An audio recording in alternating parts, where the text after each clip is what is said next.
I have 2 books at my bedside, Lieutenant. The Marine Corps Code of Conduct and the King James Bible. I hate snakes, Chuck! I hate them! And may the Christian Lord guide my hand against your Roman popery! And they may take our lives, but they'll never take our freedom! We're on a mission from God. Entitled, you want answers! I want the truth! You can't handle the truth! Maybe we should chug on over to Mamby-Pamby land, where maybe we can find some self-confidence for you, you jackwagon! Coming to you live from his padded cell high atop Bethel Church, the most heralded, the most despised talk show in all of human history. This is the talk show hell hates. This is Pastor Mike Online.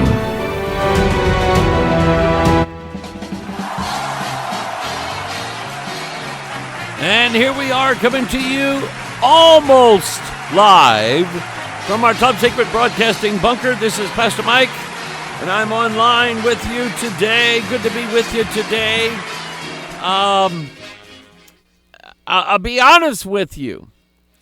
It seems like that I am having an easier time if I pre-record Pastor Mike online as opposed to doing it live. It's possible that it has something to do with the anxiety, because sometimes I start a live program and I've had to shut it off because the anxiety would just kick in and just overwhelm, and I'm just going, I don't know what to say. So it's given me a little bit of a little bit more confidence doing it pre-recorded. However, this is still today, Tuesday, February the 1st. Tomorrow, as you may know, is the 33rd day of the year. Now, I should have done something about that today. If I'd have thought about it. I would have done something on the number 33. Because the more I study it, the more I see it, the more significant it is. And you know what? I am going to show you something that I was studying the other day. I've studied this many times before. I've showed it to you many times before. And let me just kind of run something by you. Let's see if I can. No, that's not it. And there it is. There it is. Let me put this up on the screen for you. And I'll run some ideas by you on the number 33. Now, this here deals with the base of 33, which is the number 3. But I wanted you to look at it and remember, the thing that hath been is the thing that shall be, and there is no new thing under the sun. And if you know enough Bible, or as you learn more Bible, this kind of stuff just sticks out to you in your mind. You start counting things. I wonder how many people are in this group. 1, 2, 3. And then you start thinking, okay, how could this be? Now, when it comes to a major event that is going to happen in the last days, Well, you could say, well, the rapture, yes, that's a major event that's going to happen in the last days. I believe that is accompanied with the falling of 1/3 of the angelic realm. An entire third. Now, what is a third as a percentage? It is 0.33. 333.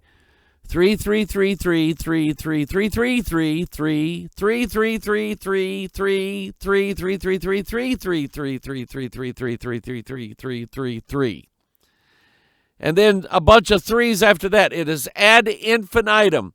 In other words, it infinitely goes off into an infinite number. And yet God, remember, God takes an innumerable company of angels and he's able to cut 1/3 of them off of them. That's how smart God is. You're not that smart. Neither is Einstein, okay? Neither is your calculator. Neither is your quantum computer. They're not that smart. But God is. Now, I'm looking at 2 kings here. One of them is Sennacherib, and the other one is Ben-Hadad. Now, Sennacherib has the word cherub in his name. And if you remember from the book of Ezekiel, the Bible describes Satan, Lucifer, thou art the anointed cherub that covereth.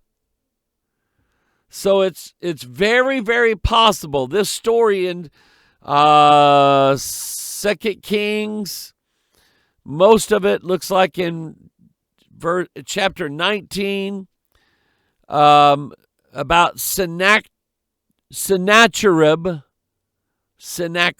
however you want to pronounce it, probably has a lot to do with Satan, because Satan, like Sennacherib,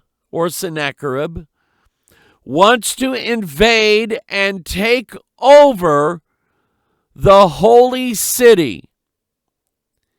He feels like that if he can conquer Jerusalem, well, then he can have it all. It all belongs to him now, because I've conquered Jerusalem. I've gotten rid of God off the throne, and now everything belongs to me. So let's do this. Let's pick this up. We know in 2 Kings 18, now in the 14th year of King Hezekiah did Sennacherib, king of Assyria, come up against all the fenced cities of Judah and took them. Remember, Judah is 1, 2, 3, 4. He's the 4th child of Jacob. Number 4. That puts him, think of the Levite priests. They were from the tribe of Levi. Number 3. But Christ as a high priest, not coming from the tribe of Levi, he comes from the tribe of Judah, making him of a different tribe, therefore a different law, an eternal law, an everlasting law. The number 4 represents the spiritual realm. It represents the gospel realm and so on. It's everlasting. So then in 2 Kings 19,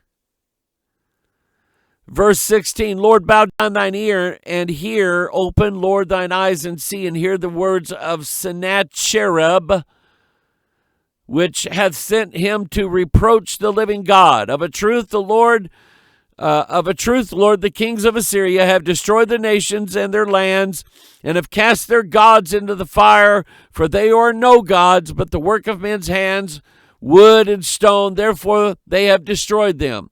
Now therefore, O Lord, I beseech thee, save thou us out of his hand, that all the kingdoms of the earth may know that thou art the Lord God, even thou only.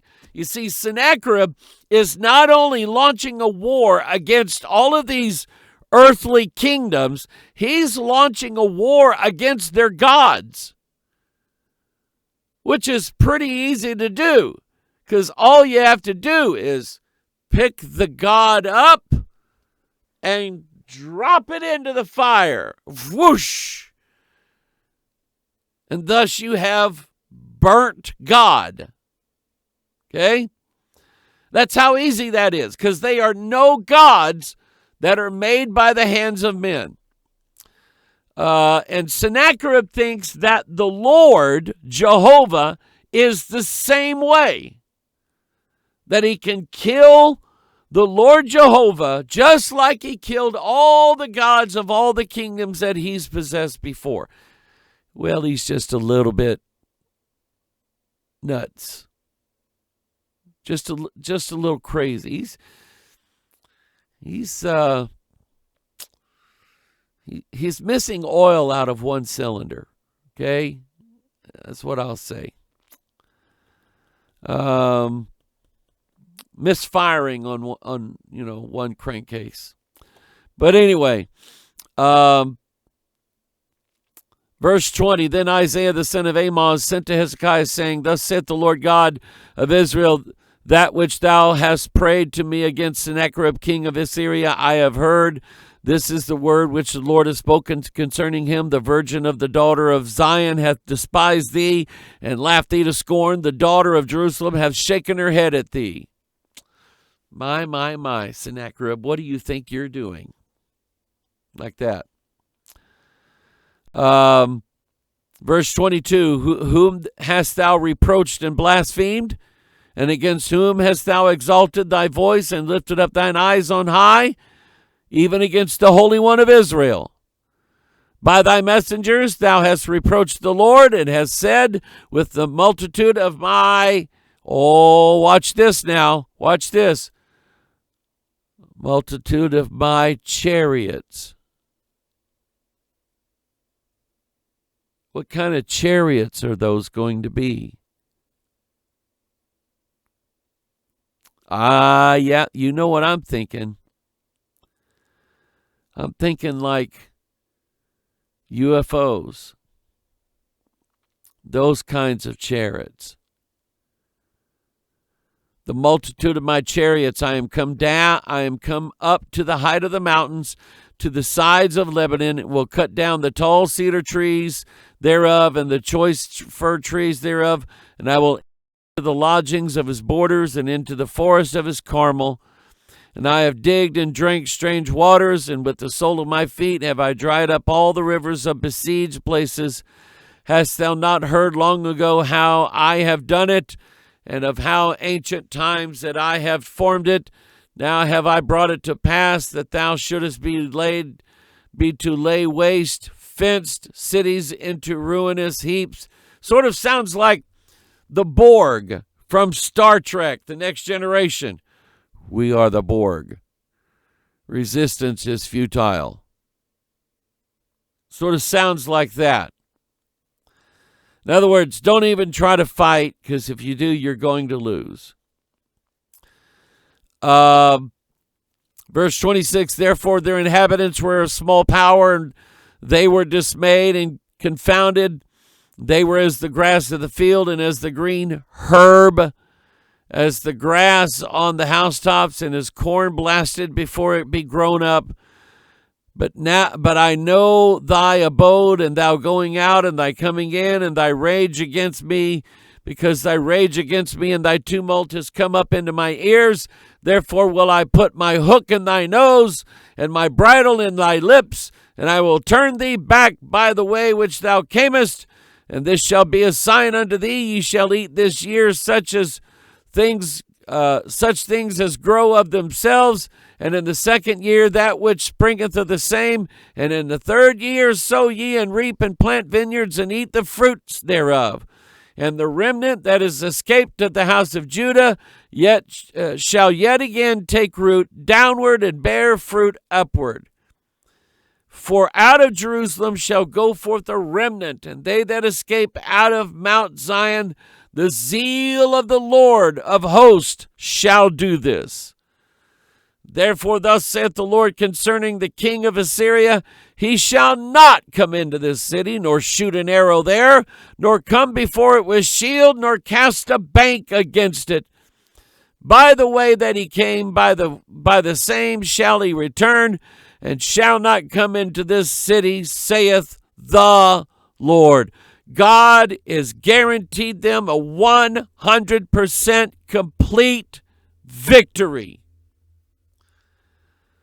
Therefore thus, verse 32, therefore thus saith the Lord concerning the king of Assyria, he shall not come into this city, nor shoot an arrow there, nor before it with shield, nor cast a bank against it. Verse 34, for I will defend this city to save it for mine own sake, and for my servant David's sake. And it came to pass that night that the angel of the Lord went out and smote the camp of the Assyrians 185,000. And when they arose early in the morning, behold, they were all dead corpses. So Sennacherib, king of Assyria, departed, went and returned, and dwelt at Nineveh. It came to pass, as he was worshiping in the house of Nisroch his god, that Adramelech and Sherazar his son smote him with the sword, and they escaped into the land of Armenia, and Esarhaddon his son reigned in his stead. It didn't happen. It didn't happen. Poor Sennacherib. And then we have Ben-Hadad. Hey, Ben-Hadad. There we go. Ben-Hadad. Can I borrow the keys?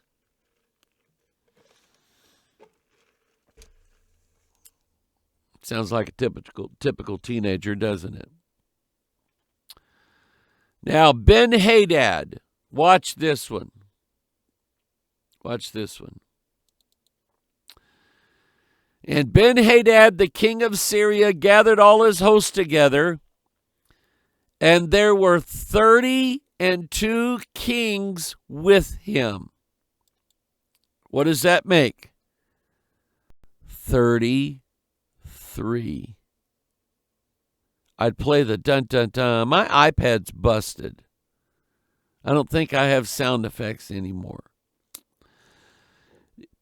Anyway, Ben-Hadad, the king of Syria, gathered all of his hosts together.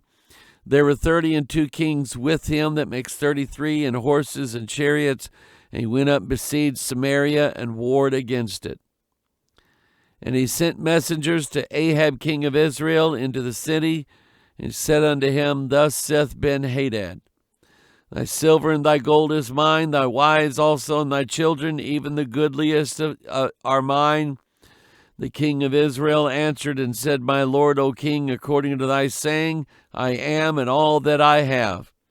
And the messengers came again and said, thus speaketh Ben-Hadad, saying, although I have sent unto thee, saying, thou shalt deliver me thy silver and thy gold, and thy wives and thy children, yet I will send my servants unto thee tomorrow about this time, and they shall search thine house and the houses of thy servants, and it shall be that whatsoever is pleasant in thine eyes, they shall put it in their hand and take it away. So they're saying, like, okay, we're going to go into your palace and your temple, and Ahab says, okay, I don't want to get hurt. Just take whatever you want. And when he sees that letter, he's going, Well, shoot, that was easy. I should have wrote down a whole lot more. In fact, I think I will. Send the messengers back saying, okay, whatever we see in your house, we're going to put it in our pockets. We're going to put it in our horse satchels. We're going to put it in our backpacks. We're going to steal everything that belongs to you. We're going to take it all away from you. Well, that was just too much.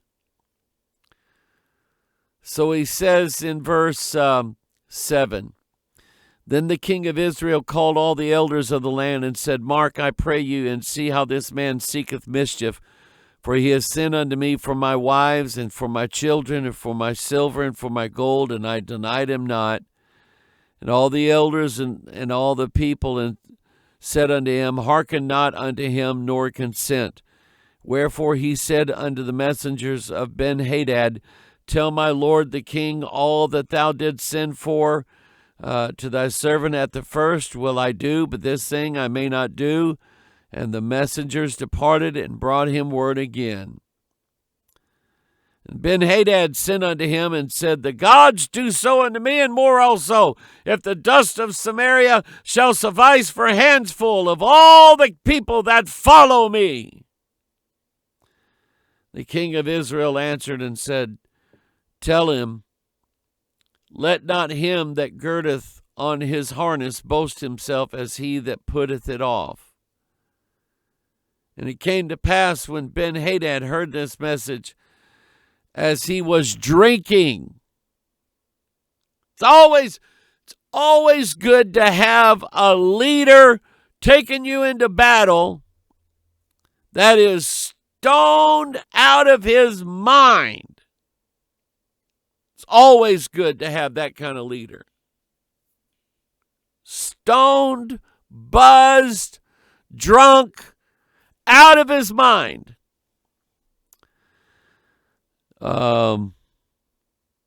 So he says, set yourselves in array, and they set themselves in array against the city. And behold, there came a prophet unto Ahab, king of Israel, saying, thus saith the Lord, hast thou seen all this great multitude? Behold, I will deliver it into thine hand this day, and thou shalt know that I am the Lord. And he said, by whom? And he said, thus saith the Lord, even by the young men of the princes of the provinces. Then he said, who shall order the battle? And he answered, thou. Then he numbered the young men of the princes and provinces, and they were 232. And after them he numbered all the people, even all the children of Israel, being 7,000.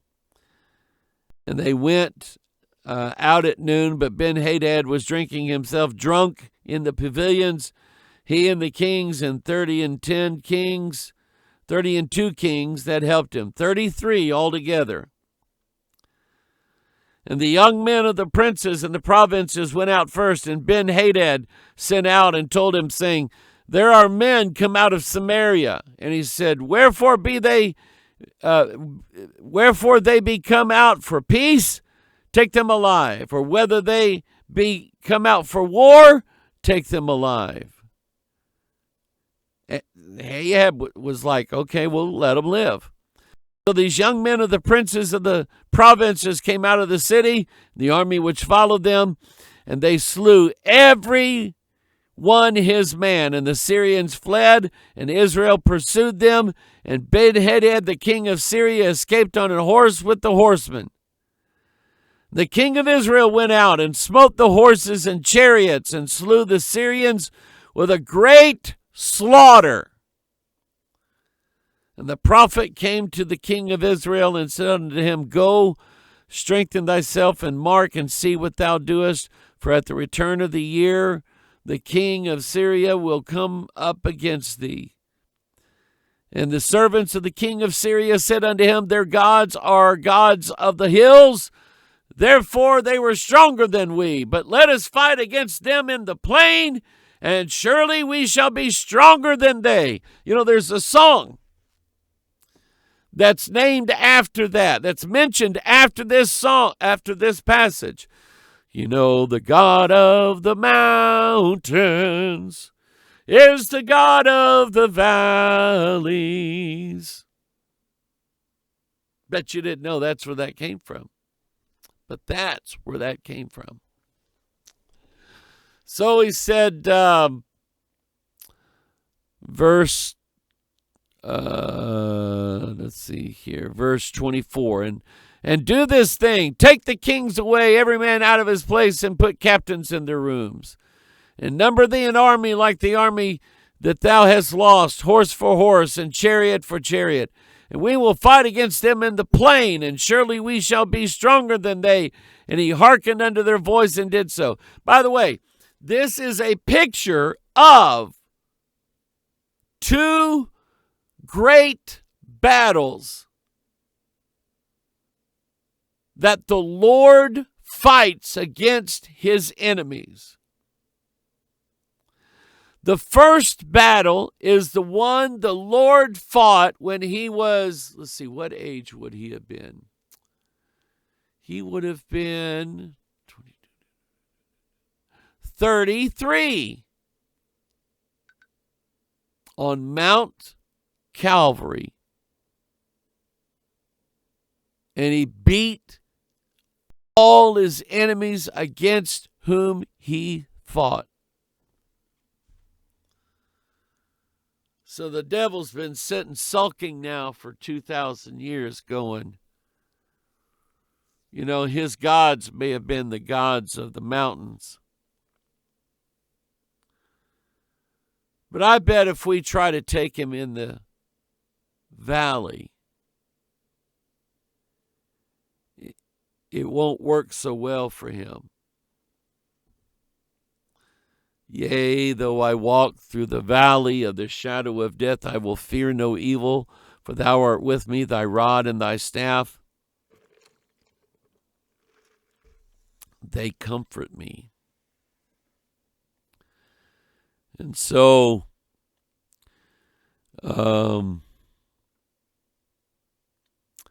verse 26, came to pass at the return of the year that Ben-Hadad numbered the Syrians and went to Aphek to fight against Israel.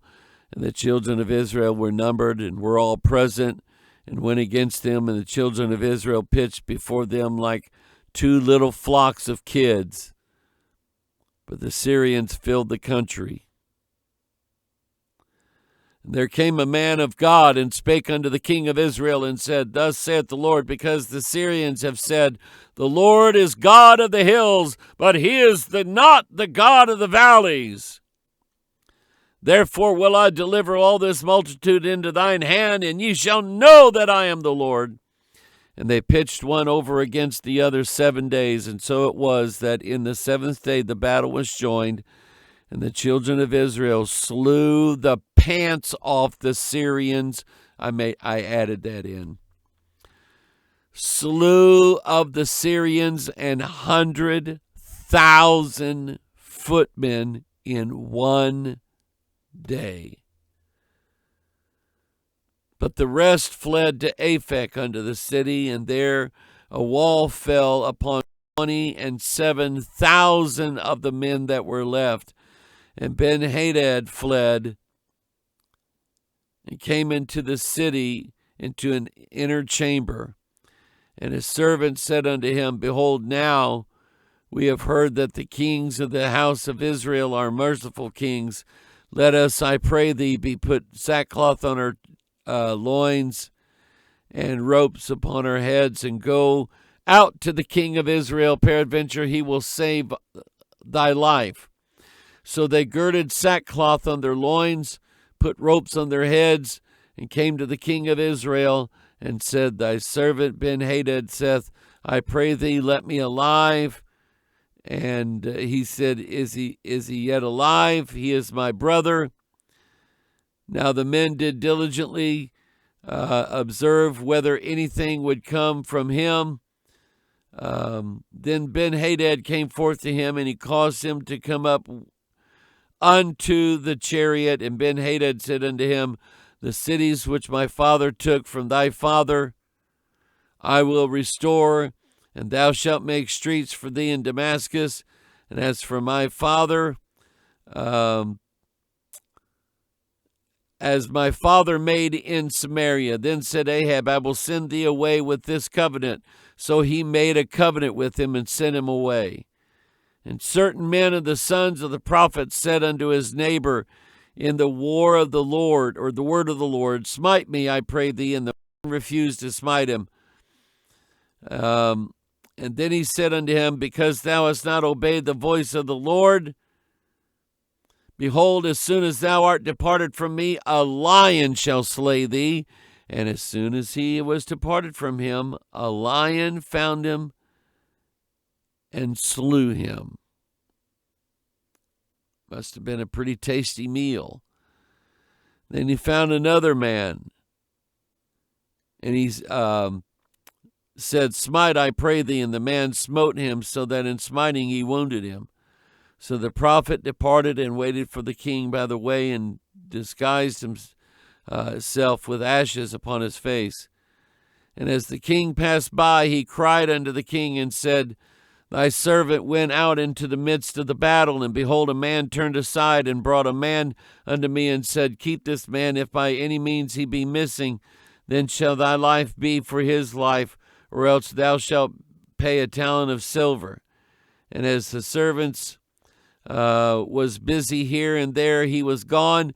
And the king of Israel said unto him, so shall thy judgment be, thyself hast decided it. And he hasted and took the ashes away from his face. And the king of Israel discerned him that he was of the prophets. And he said unto him, thus saith the Lord, because thou hast let go out of thy hand a man whom I appointed to utter destruction, therefore thy life shall go for his life, and thy people for his people. And the king of Israel went to his house heavy and displeased, and came to Samaria. Now,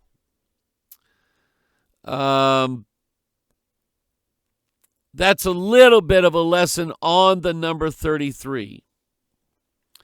Now I'm going to spend how much time? I'm going to spend a little time talking about something that I truly believe that you and I and all the dispensationalists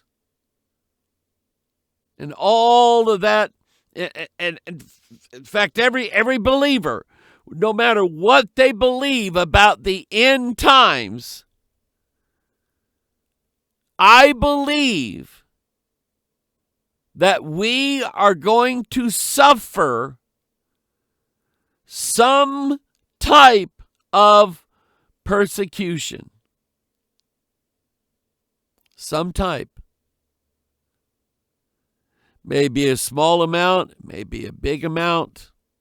Who knows? But let's read in 1 Peter.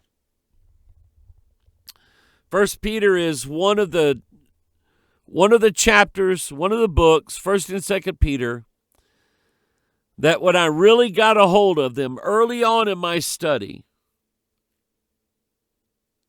I couldn't get away from what it was saying. I kept saying, it looks like to me this means that we're going to go through some form of a fiery trial, which is to try us. 1 Peter chapter 1, verse 7, that the trial of your faith, being much more precious than of gold that perisheth, though it be tried with fire, might be found unto praise and honor and glory at the appearing of Jesus Christ. 1 Peter 4:12, beloved, think it not strange concerning the fiery trial which is to try you. Don't think this is some weird thing that Oh, God has forsaken us. Oh, no, God has abandoned us. He's changed his word, and we're not going to make it now. Don't think that. It was written a long time ago. We just didn't want to read it. Beloved, think it not strange concerning the fiery trial which is to try you, as though some strange thing happened unto you, but rejoice inasmuch as you are partakers of Christ's sufferings, that when his glory shall be revealed, you may be glad also with exceeding joy. If ye be reproached for the name of Christ, happy are ye. For the Spirit of glory and of God resteth upon you, and on their part he is evil spoken of, but on your part he is glorified. Let's see if I can get to the next. There. Revelation 13:11. And I beheld another beast coming up out of the earth, and he had two horns like a lamb.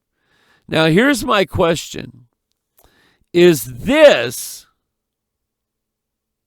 related to what we just read?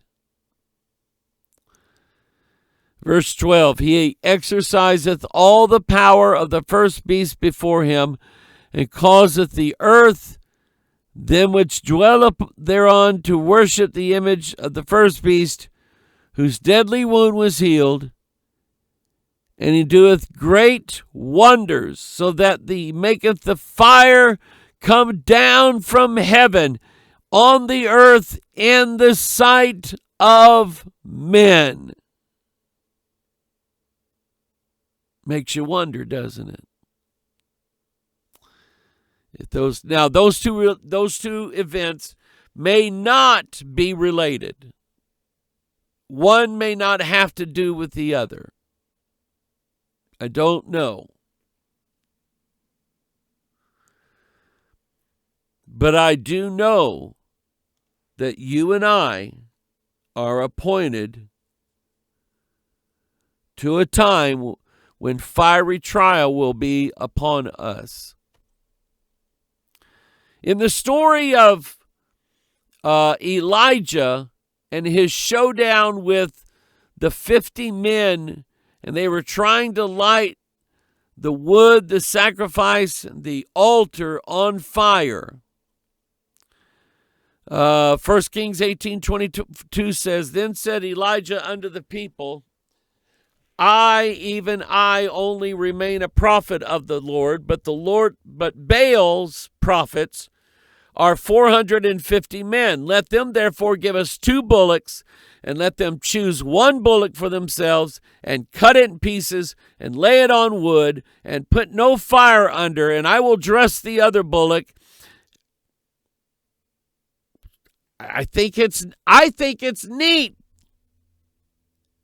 that he's going to put a dress on this bull.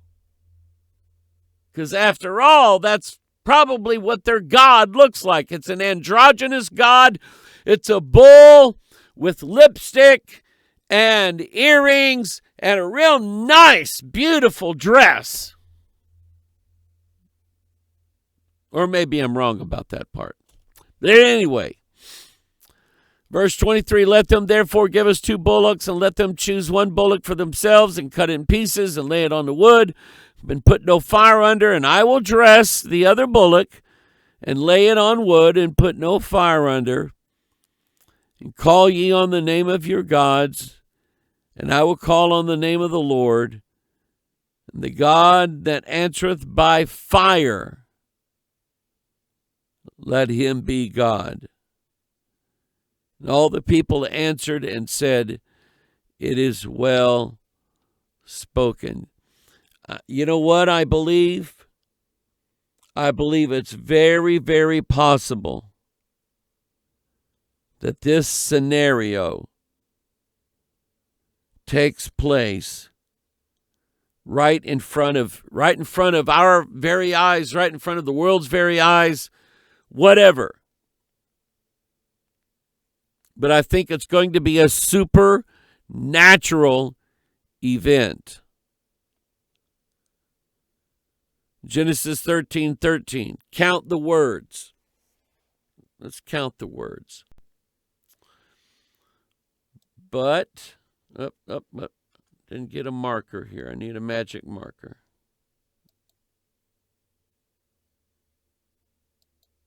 Okay.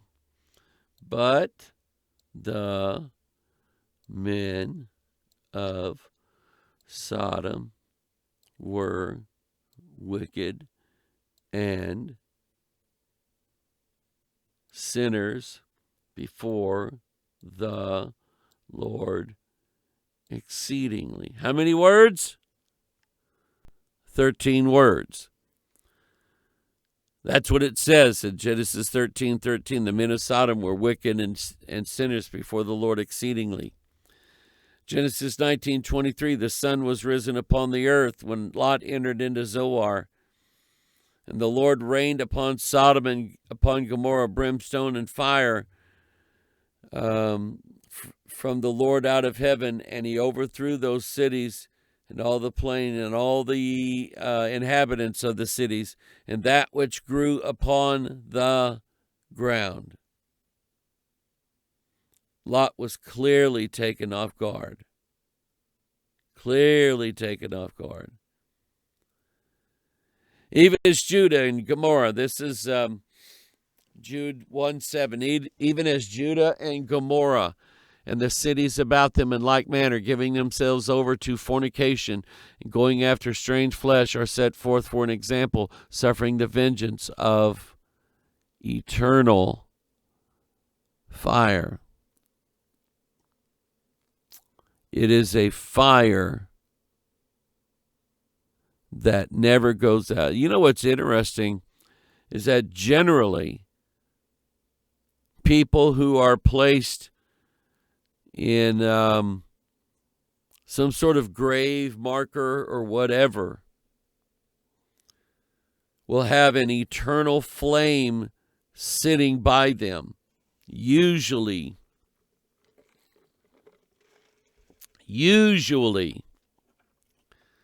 this flame sitting by them represents the fire that is never extinguished that these people are in. Not too many Christians, I would say non-Christians, I would say any number of people who were not born again usually have fire set by their grave marker or whatever. Isaiah 13, here we go again, verse 19. In Babylon, the glory of kingdoms, the beauty of the Chaldees' excellency shall be as when God overthrew Sodom and Gomorrah. And it shall never be inhabited, neither shall it be dwelt in from generation to generation, neither shall the Arabian pitch tent there, neither shall the shepherds. Who's the shepherds? That's us. Let's see, where's my marker at? There it is. The shepherds make their fold there. In other words, we're not going to build churches in Sodom.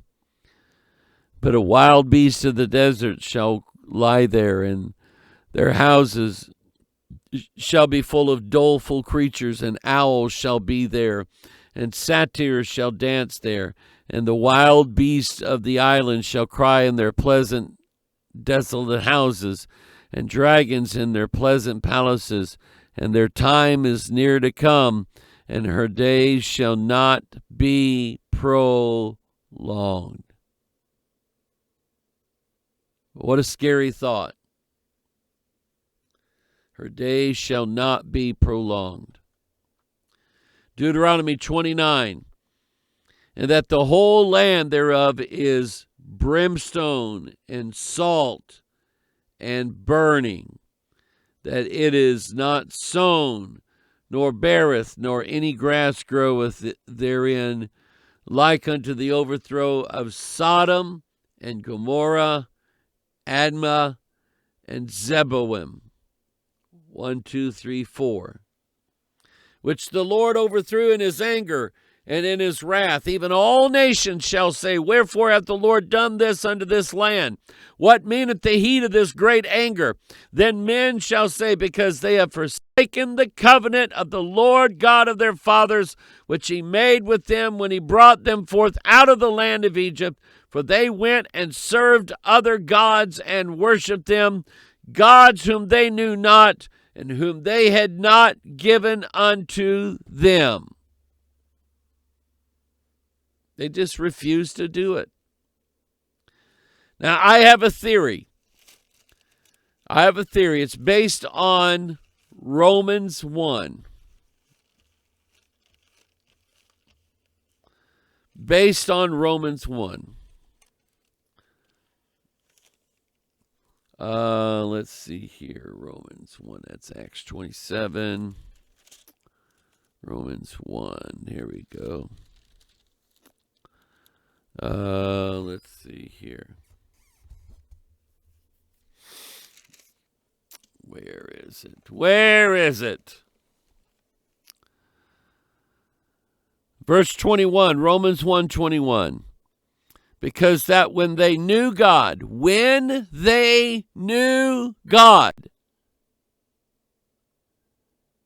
they glorified him not as God, neither were thankful, but became vain in their imaginations, and their foolish heart was darkened.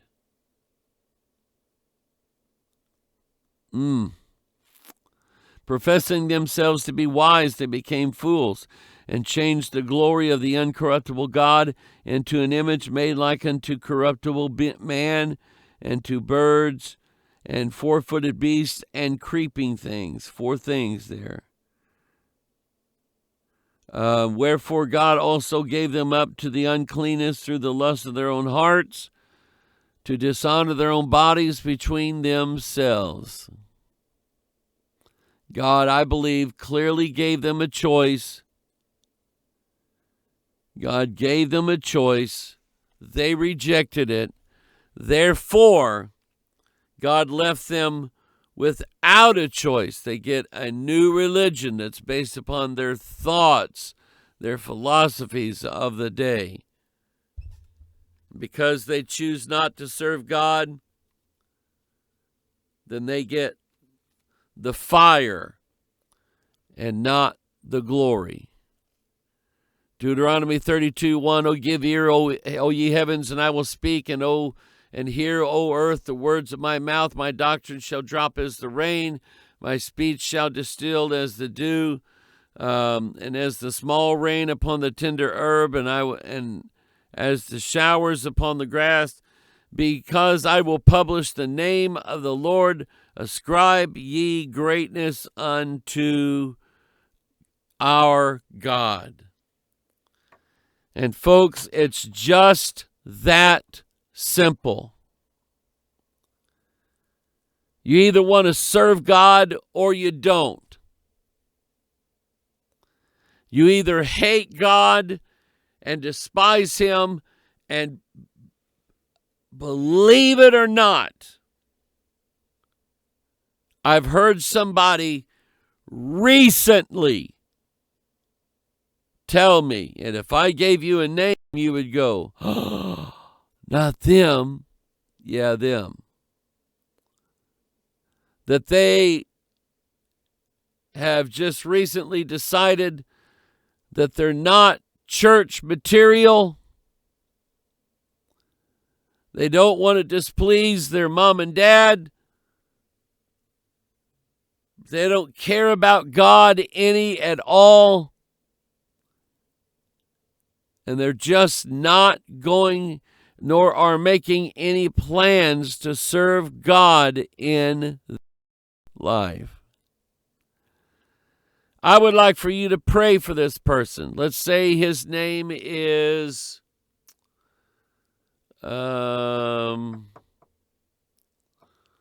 let's say this person's name is Larry. I want you to pray for Larry. Larry needs a lot of help, all right? Pray for him, lift him up. I know another guy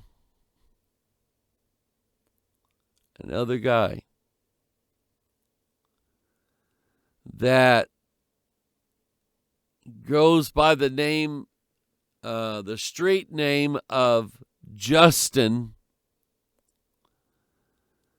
That is to hide his real dirty lifestyle aspects. And he is all the time on these, I don't know, these hookup dating sites. Only it's generally not only men looking for women. It's men looking for other men. And I'm greatly distressed by this.